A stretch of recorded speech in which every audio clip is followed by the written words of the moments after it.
Vinyales'ten herkese günaydın arkadaşlar. Arkamda görmüş olduğunuz muhteşem bir manzara ile uyandık. Şöyle göstereyim. Hemen sağ tarafta Vinyales bulunuyor. Sol tarafta ise 300 kilometrelik dev bir vadi bulunuyor arkadaşlar. Bugün gezimize Vinyales'ten devam edeceğiz. 4 farklı yer gezeceğiz. İzlemeye devam edin. Bir şey kaçırmayın. Beğeni butonuna basmayı unutmayın arkadaşlar. Hadi turumuza başlayalım.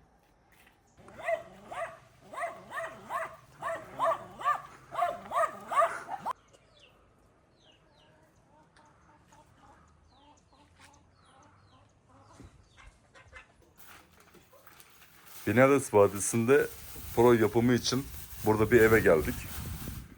Bu ninemiz şimdi bize burada pro saracak. Evet, bu teyzemizin yapmış olduğu pro yani genelde orijinal bir pro. Devletle beraber çalışıyorlar zaten. Devlet ektikleri tütünün %90'ını alıyor ellerinden. %10'luk bir kısmını onların satması için onlara veriyor arkadaşlar. Yani burada devlet biraz acımasız. Her şeyi kendilerine çalıştırıyorlar. Şimdi bu ablamız tütün yaprağına bize pro yapacak. Muz yaprağı falan değil. Fermentasyon yapıyorlar. Tencerede rom, bal ve guava ile kaynatıyorlar. Ve ardından evin soğuk zemininde dinlendiriyorlar soğuması için. Ondan sonra palmiye yapraklarında 2 yıl boyunca saklıyorlar arkadaşlar. Ardından bu hale alıyor yapraklar. Demet şeklinde. Nervio central. Eso es duro y 70% de nicotina concentrado. Esto al campo. Okey. Tam olarak anlamadım ama İspanyolca bilen varsa anlar. Ben normalde Translate'ten konuşuyorum.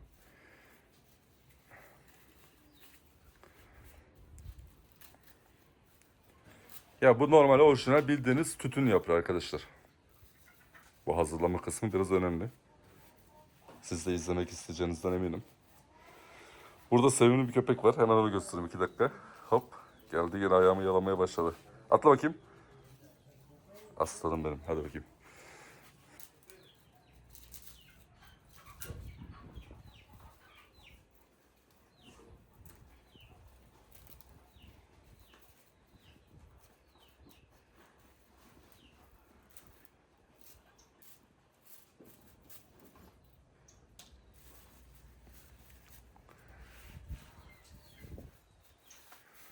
Biraz daha yakından göstereyim size.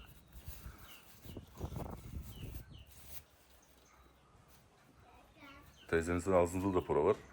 Yani bu işin mucidi olduğu kesin yani. Kendi başına bir iktidar teyzemiz.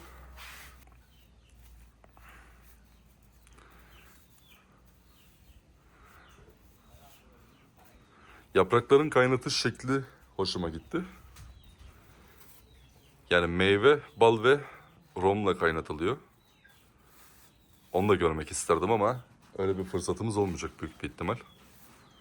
Hasat zamanını geçti sanırım.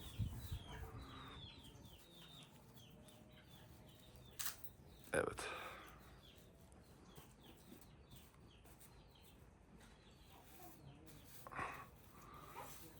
Teyzem nereden baksan bir 75 var en az.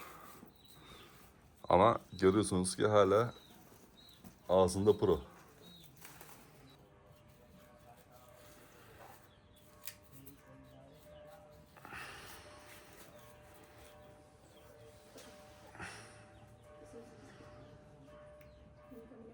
Ya. Break time. Evet, kilisede çan çaldı ve ablamız direkt olarak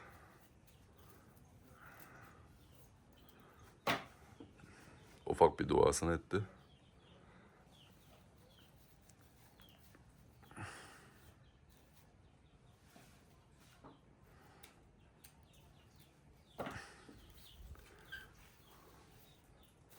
Dışarıda bunaltıcı bir sıcak var şu anda. Ama hava durumu ne olursa olsun vadiyi komple gezmeye niyetliyiz.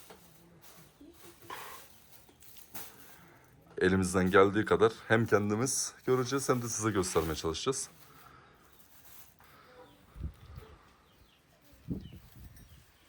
Evet. Şimdi işin püf noktasına giriyoruz.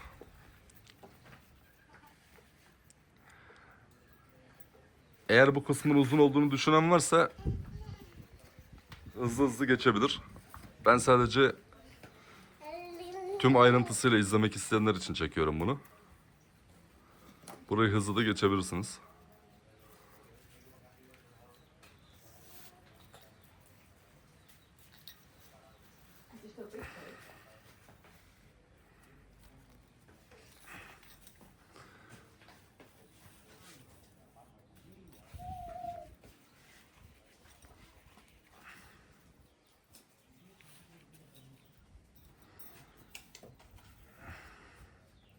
Las tres partes que tiene el tabaco. La tripa, Hı hı. la subcapa y la capa. Okey. O içi gösterdiği ilk, ardından birinci sarma ve ikinci sarma olarak geçecek herhalde. İspanyolca bilmiyorum ama tahmin yürütüyorum. Evet, tahminler doğru. İlk önce birinci yaprağı saracak. Tütünün tutması için ve sık olması için büyük bir ihtimal.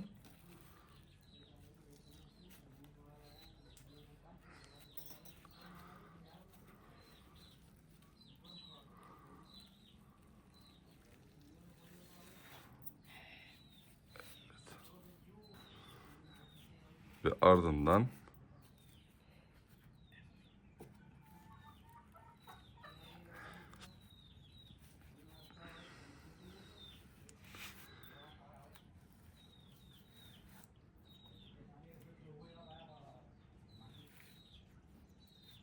ve şimdi ikinci bölüm geliyor. Burada yavaş yavaş sarıyor. Büyük bir ihtimal iyice sıkılaştırarak sarıyor. Teyzeniz son rötuşlarını yapıyor şimdi.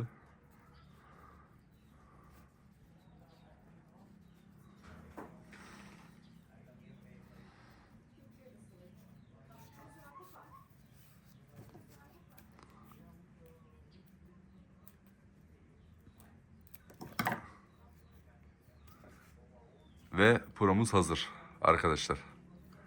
Made in Cuba. Şimdi ablamızın yaptığı puroyu deniyoruz arkadaşlar. Şöyle göstereyim size. Gayet uzun, şık görünüyor. Diğer purolardan bir farkı var mı onu anlamaya çalışacağım.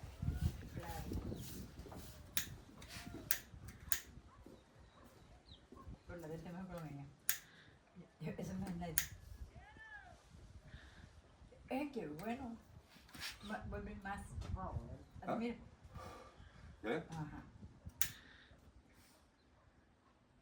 Que me quiero tiene. Good. Ya. Deniyorum şimdi. Mira, hombre. Sí. Ya. Mujer. Aya. For lady ha. Okey, böyle tutuluyormuş. Parmak aşağıda olması gerekiyor. Puro tutarken. Eğer düz tutarsanız bunu kadınlar tutuyor diyor. Öyle tutmayın arkadaşlar. Öğrenmiş olduk burada. Deniyorum.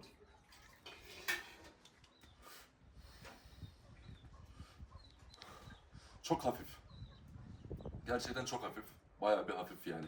Teyzemizin yaptığı puroyu test ettim arkadaşlar. Gerçekten hafif ve güzel yani. İçimi kolay. Diğer purolar gibi ağır değil. Mesela koyu bana çok ağır geldi. Ama bu puro, yaptıkları puro gerçekten hafif, bayağı bir. Şöyle bir buket puro satın aldım onlardan. Hem de aileye yardımcı olmak amaçlı. Normalde ihtiyacım yok. Elimde yeteri kadar puro var çantamda.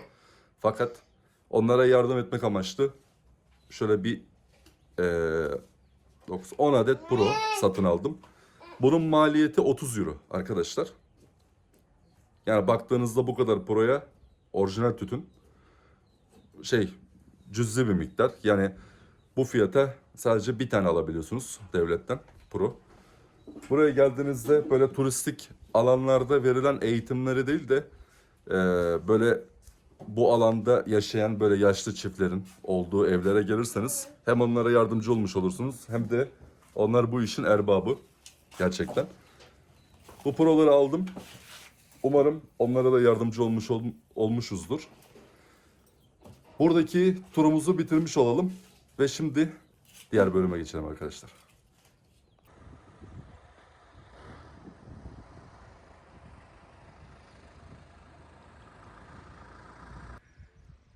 Vinyales Vadisi'ndeki gezimize devam ediyoruz ve şimdiki durağımız Mural Prehistorica arkadaşlar. Bu resim gezegenin en büyük açık hava resimlerinden bir tanesi.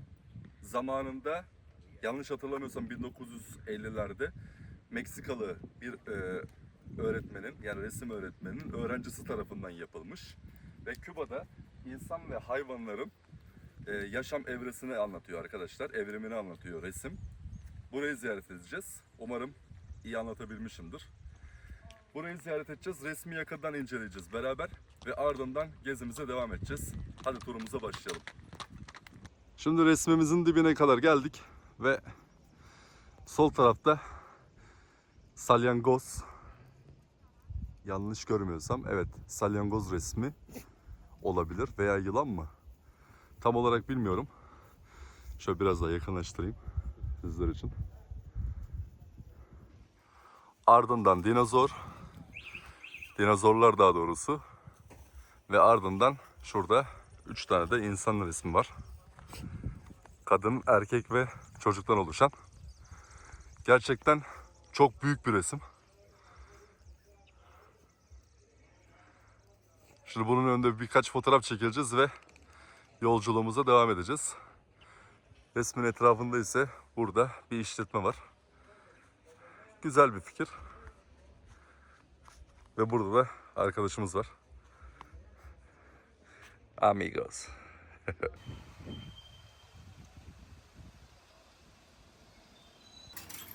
Vinyales Vadisi'ndeki gezimize devam ediyoruz ve şu anda Cueva del Indio mağarasına geldik arkadaşlar. Burayı 100 yıl önce yerli halk kullanıyormuş fakat şu anda tam bir turistik yer haline gelmiş. Giriş biletlerini ödedik. Yaklaşık 300 Kübana pezosu arkadaşlar. Yani para etmiyor neredeyse, bedava fiyatına. Şimdi bu mağarayı gezeceğiz sizlerle beraber. Hadi gidelim.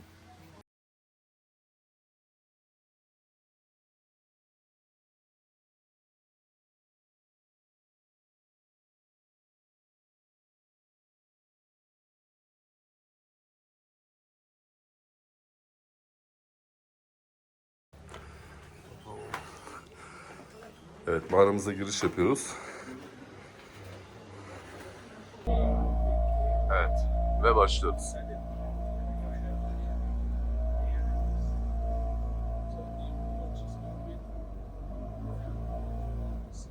Mağaranın içinden bir nehir geçiyor ve o nehri botla aşmak zorundasınız. Patika yol sona eriyor burada.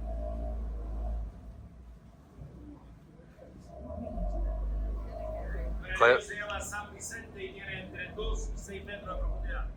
The name of the river is Saint Vincent is from 2 to 6 meters deep. La roca es caliza. The rock is limestone. La cueva se descubrió en 1920 por Leonardo Gaudí. The cave was discovered in 1920 by Leonardo Gaudí.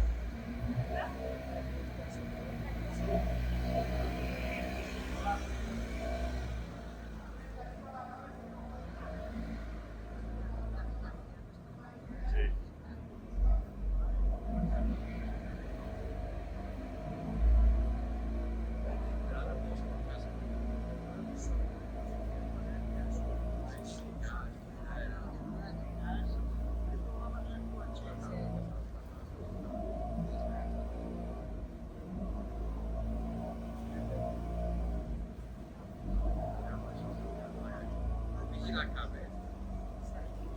Maria vigila il capo. Sì, al capo a Torres, perché gli ho posto una stretta.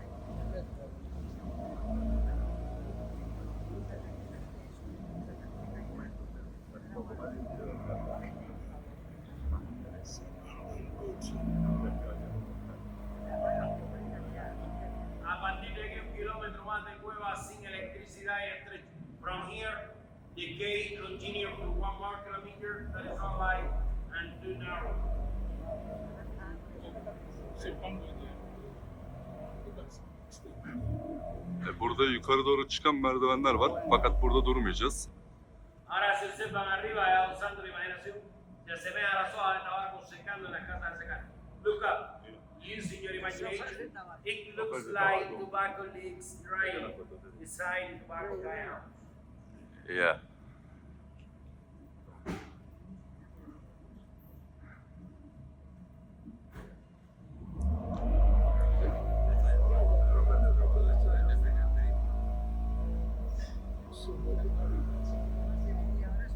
Şimdi botla geri dönüyoruz ve mağaranın diğer tarafını göreceğiz.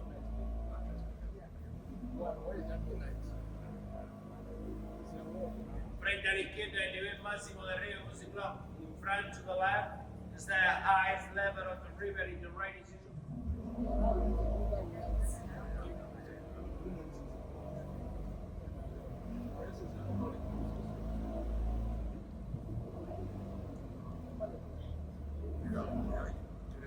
Now la cabeza a la izquierda, look at your head, so a la derecha la botella de champán al revés, la serpiente abajo. The right side, champagne bottle upside down, and his name coming down.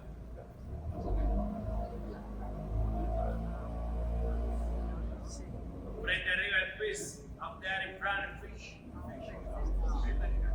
Buradaki şu gösterdiği lazerle yer balığa benziyor arkadaşlar. Taş tamamen. Caballito de mar a la derecha. To the right side is seahorse. Burada da bir deniz atı var. Yani görüntüsü var arkadaşlar. Frente arriba la cabeza del cocodrilo y el cerdo saltando al agua. Up there in front, the head of the crocodile, and a big lamb into the water.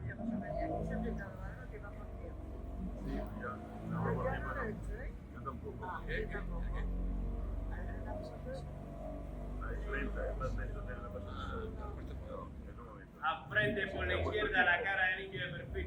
In front to the left, the Indian face profile.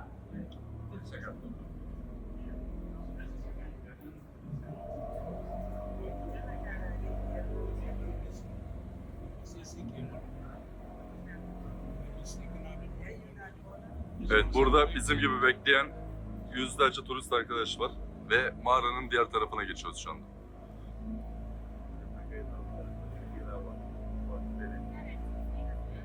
A frente a la derecha las tres embarcaciones de Colón.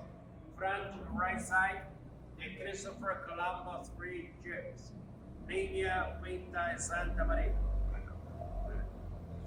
Ya, farklı farklı isimler vermişler taşlara. Onu anlatıyor şu anda. Frente a la izquierda la carabela, ojo, nariz y boca. Front to the left, human skull. The eyes, the nose, the mouth. Burada da bir insan yüzünün olduğunu söylüyor. İki göz ve bir ağız. Bir kafatası. La salida muy bonita para la foto. The exit.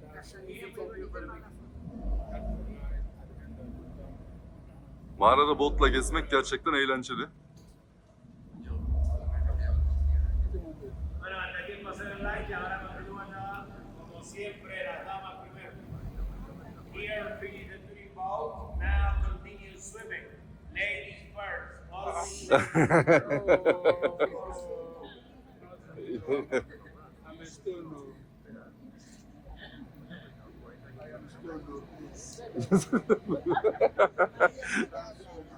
You can swim? Yeah, but you can learn now.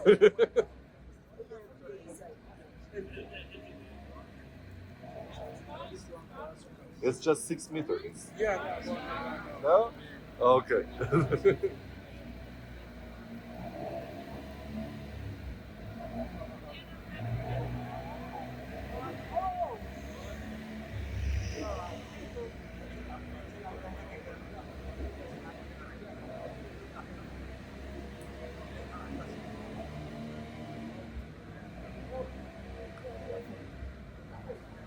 Evet ve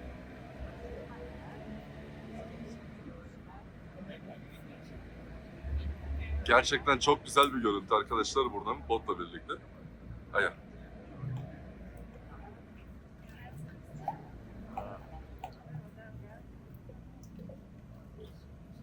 Şimdi tabii ki de bahşiş istiyorlar.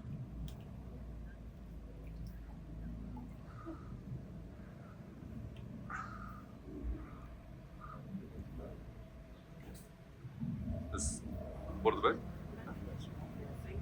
Aprende por la derecha la cabeza del Tyrannosaurus Rex. In front to the right, the head of the T-Rex.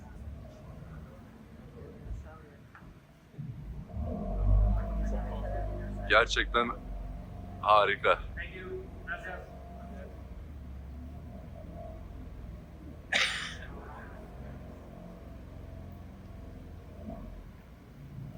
El río continúa ahora 20 kilómetros más al mar al norte, frente a la cascada. The river continue for 20 more kilometers per hour.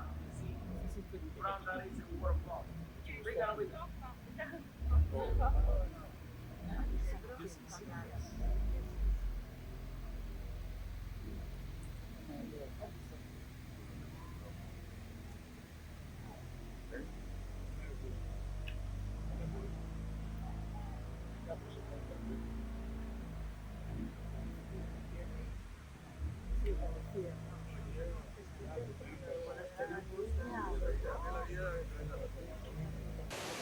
Kızılderili Mağarası gezimizin sonuna gelmiş bulunuyoruz. Keyifli bir geziydi.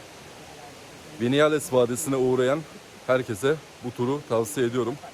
Ve şimdi yolumuza devam ediyoruz.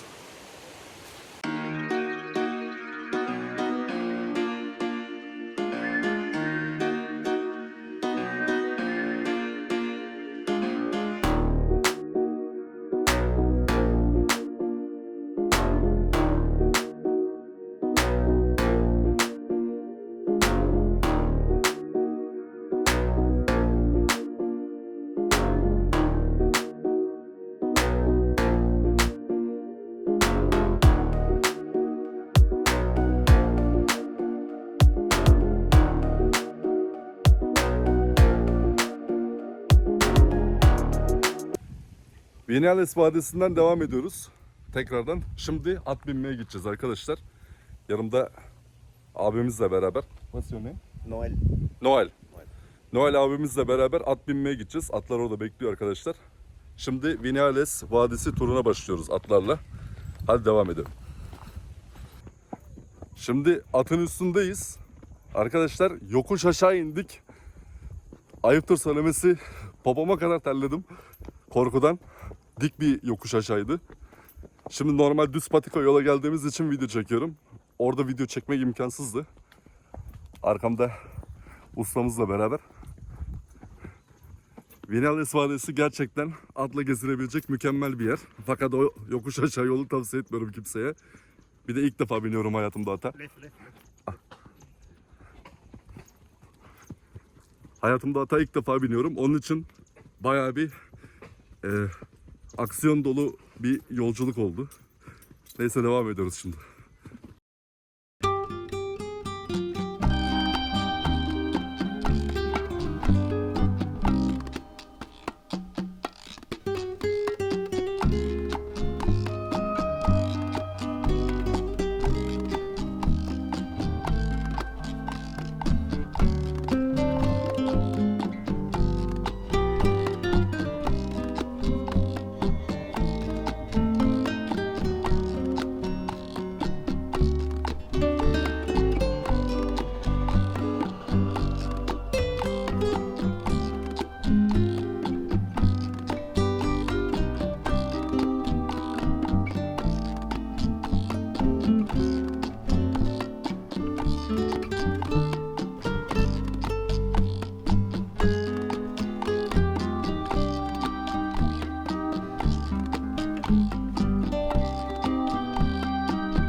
Şu anda atları dinlendiriyoruz ve atları dinlendirirken bir tane eve denk geldik arkadaşlar. Burada bir şeyler içebileceğimizi söyledi ustamız.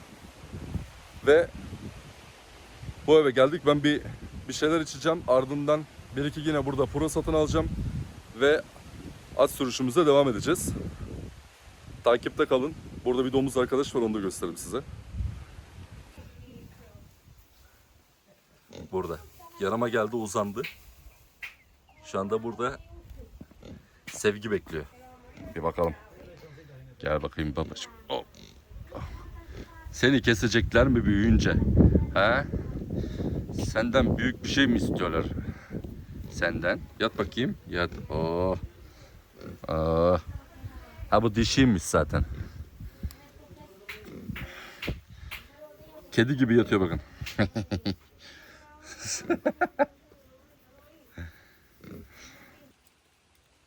Buradaki ev sahibimiz şimdi burada Arap kahvesi arkadaşlar yetiştiriyorlar.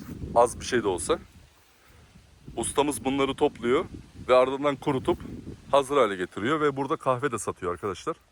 Şöyle göstereyim size kahve ağacını. Daha önce görmemiş olanlar varsa eğer. Böyle tomurcuklar var. Bu tomurcukların içinde kahve arkadaşlar. Kahve çekirdekleri.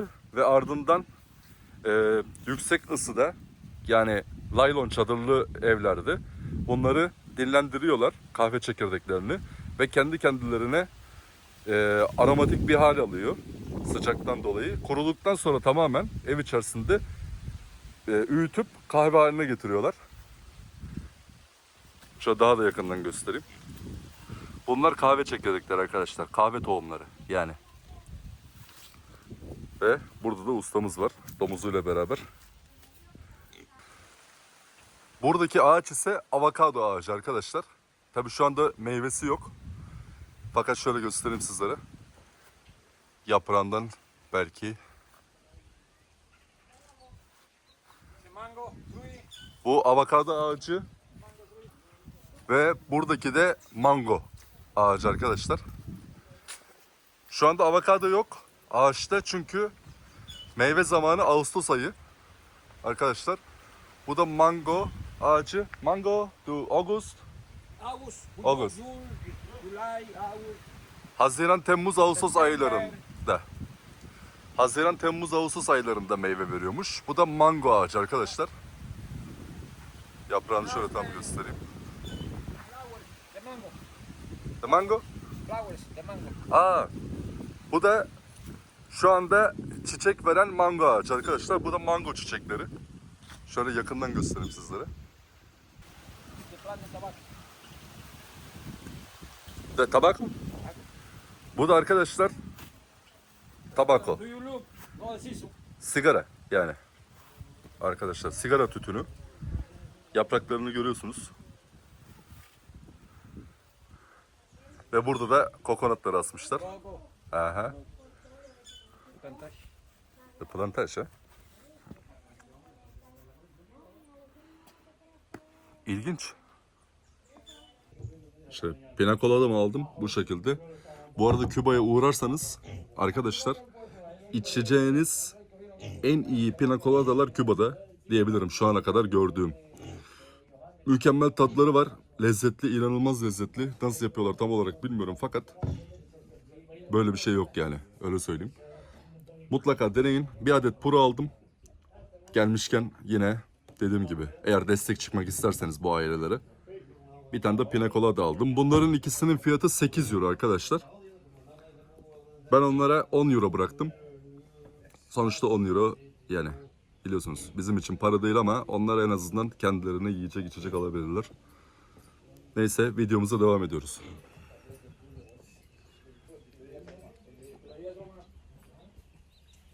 Ve şu anda evimize geri dönüyoruz. Yani kaldığımız yere. Turumuz bitmek üzere. Çıkış iniş kadar zor değildi. İnerken çok zorlandım. Gerçekten inanılmaz korktum ama çıkarken o kadar zor değildi. Güzeldi.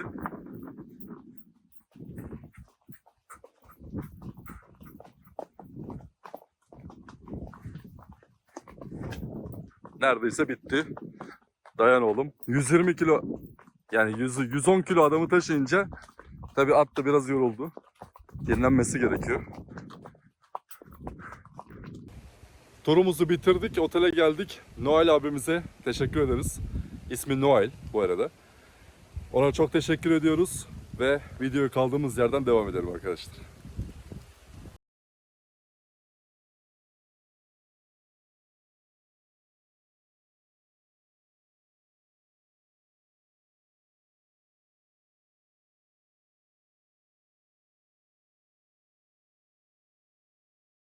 Şu anda otelimizi terk ettik. Artık burada vaktimizin sonuna geldik ve Vinales'te restoran bulmaya çalıştık arkadaşlar. Birkaç restoran denedik, içeceklerine baktık. Genelde turistik yerler ve biz turistik yerlerde yemeği sevmiyoruz normalde. Normal yerli insanların yediği yemeklerden yemek istiyoruz ve şu an motor getir. Don Manuel adlı bir restorana geldik. Burada ıstakoz yiyeceğiz arkadaşlar. Genelde yerli insanlar burada ıstakoz veya balık yiyor. Onun için burada bir ıstakoz deneyeceğiz, içeceklerinden tadacağız ve yolculuğumuza devam edeceğiz. Buradaki yiyecekleri göstereceğim. Lezzetliyse lezzetli, değilse değil diyeceğiz zaten. Yemeklerimiz geldi ve şu anda tanıtayım sizlere ufaktan. Bu domates soslu ıstakoz. Yanında pilav ve siyah fasulye ile beraber servis ediliyor. Benimkisi ise sade ıstakoz ızgarası arkadaşlar. Şimdi deneyeceğiz. Lezzetli mi değil mi sizlere de söyleyeceğiz. Ama dışarıdan görünüşte bayağı bir lezzetli görünüyor. Neyse deneyelim şimdi. Yemeğimi deniyorum şu anda.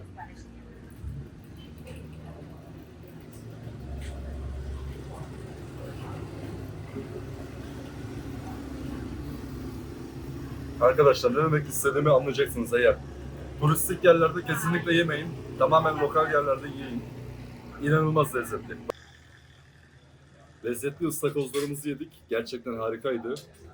Bahsetmek istediğimi buraya eğer gelip de denerseniz anlayacaksınız ne demek istediğimi. Kesinlikle turistik yerlerden yemek yemeyin.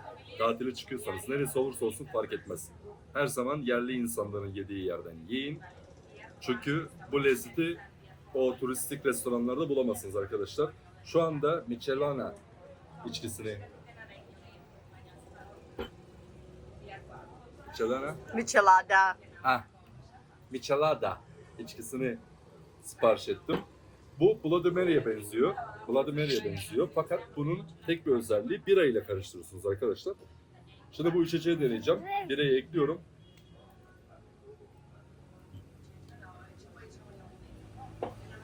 Ve hemen test edeceğim.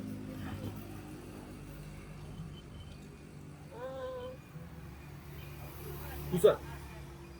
Güzel yani, sevdim. Ve şu anda ise buraya özgü olan Dolce de Papaya tatlısını denemeye geldik. Yani tatlı papaya deniliyor arkadaşlar. Şimdi bunu deneyeceğim.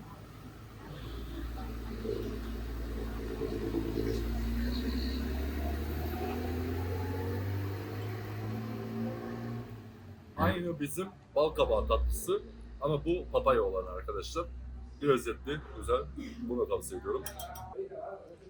Yemeğimizi yedik, içeceklerimizi içtik ve hesap 8650 Kübana pezosu. Yani 27 euroya denk geliyor arkadaşlar. 27 euroya yiyebileceğiniz en lezzetli restoran. Tavsiye ediyorum ve şu anda yolculuğumuza devam ediyoruz.